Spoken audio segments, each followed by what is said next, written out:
सांगलीमध्ये खाद्यपदार्थांच्या गोदामाला भीषण आग लागलेली आहे आणि सांगलीच्या पेठनाका परिसरामधील गोदामामध्ये अग्नितांडव पाहायला मिळत आहे। आणि या धुरांची भीषणता आपण पाहू शकतोय, आगीची भीषणता आपण पाहू शकतोय।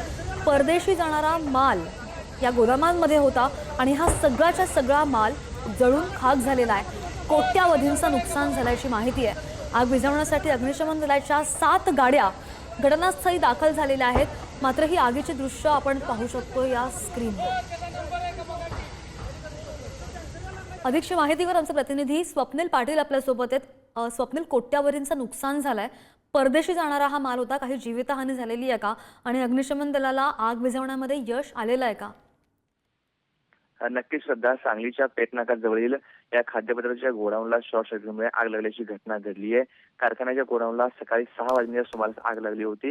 यानंतर तातडीने घटनास्थळी 7 अग्निशमन गाड्या दाखल झाल्या। त्यांच्यामार्फत तब्बल 2 तासानंतर या आगीवरती आग आटोक्यात आणण्यासाठी प्रयत्न करण्यात आले। त्यानंतर 2 तासानंतर ही आग आटोक्यात आणण्यात यश आलेलं आहे।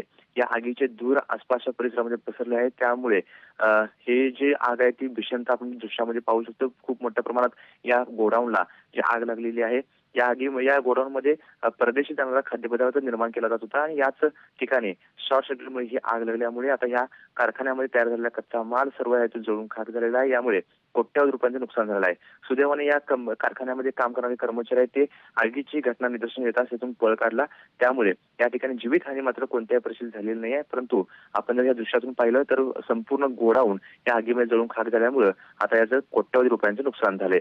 सध्या अच्छा, पण सांगलीमध्ये नेमकी ही आग कुठे लागलेली आहे सांगू शकाल आणि ही आग नेमकी लागली कशी, त्याचं कारण काय समोर येत आहे?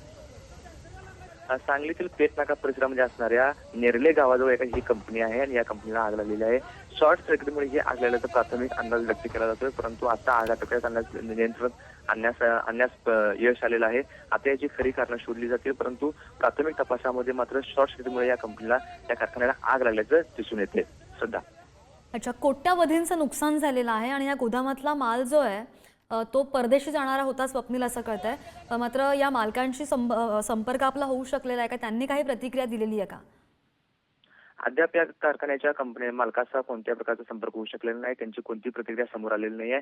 परंतु या कंपनीमध्ये परदेशी जाणारा खाद्यपदार्थ निर्माण केले जात असल्याचं प्राथमिक तपासामध्ये समोर आलेलं आहे आणि याचा जो कच्चा माल आहे त्या कच्चा माल मोठ्या प्रमाणात होता। काही जो पक्का माल आहे तो निर्माण केलेला होता आणि कच्चा माल मोठ्या प्रमाणात होता। आगीमुळे कच्चा आणि पक्का हे दोन्ही माल जे आहेत ते जळून खाक झालेले आहेत, त्यामुळे या ठिकाणी कोट्यावधीचं नुकसान झाल्याचं समोर येते। श्रद्धा, निश्चित त्याची माहिती घेत राहू। स्वप्नील, धन्यवाद दिलेल्या सगळ्या सविस्तर माहितीसाठी। बातमी पाहतोय सांगलीमधून।